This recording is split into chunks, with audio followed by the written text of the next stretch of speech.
Hi, my name is Lang, and I'm currently a noob to currency, forex exchange, or any financial trading whatsoever. And recently, I just bought a course called the Fedor's course from forexfornoobs.com, and just went over the first lesson, which was basically supply and demand. So basically, what I learned is that when supply is 100%, the price is zero, right? And as demand increases, supply decreases, which raises the price of the product to a certain point. Once the demand reaches a certain point, people begin to say like, "Whoa, this is the probably the highest amount that I would pay for this product," and then therefore they start to sell, which increases supply, which then decreases the price of the product. Now, what I also learned is that at a certain point, demand will not reach, demand will increase, say to $100, $100 for that product, a price for that product, but then it doesn't decrease, like supply doesn't increase, so demand continues to increase, which therefore breaks through a support or a resistance line and goes to the next level, which goes to like 150, and it breaks through that support and resistance line and it goes to 150. So then at 150 there's a resistance line, and basically it's saying that the market, the buyers are not willing to pay any more for that, and they will start to sell, which then increases the supply of the product, which reduces the price back down. And it happens the other way too. When prices are decreasing, at a certain point people would be like, well, whoa, I can make money off this because I can make a profit. I could buy it at this level because it's cheap and then sell it when it's back at 100.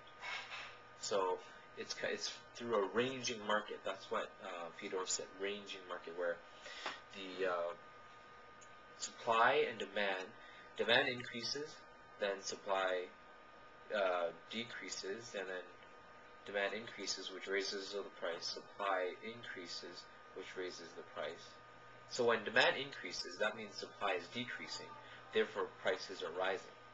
When demand is decreasing, that means supply is increasing, therefore the price is being reduced.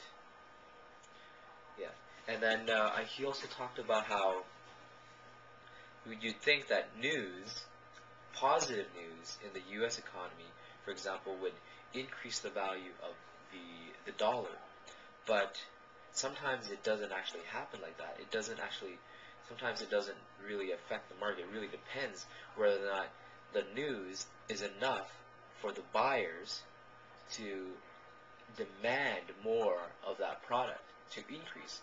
And so what happens sometimes is that it doesn't increase at all. And then he also says, like, for example, what if there was negative news, you'd think that the value of the dollar would decrease, but then it's also the same thing. It depends upon how that news will affect the selling of the product, which would make which would mean demand is decreasing, and therefore supply is increasing. So basically, news is news, and it sometimes will affect the market and sometimes it won't. It depends upon how intensely the buyers and sellers are, referring to that news. So that's what I got from supply and demand.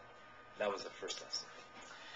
This is Langno, Forex noob, complete noob. I only started learning about Forex for about a week. Just read up at babypips.com, which has very basic introductory information about Forex market and what the hell is Forex, foreign exchange currency market, pips and all that, and then the confusing all that other technical stuff. But I got this course because it actually teaches you the methodology of trading currency without an indicator-based system. So hopefully I can start trading soon. I'm going to practice with a demo account first, but these videos are going to be just me kind of reviewing what I learned.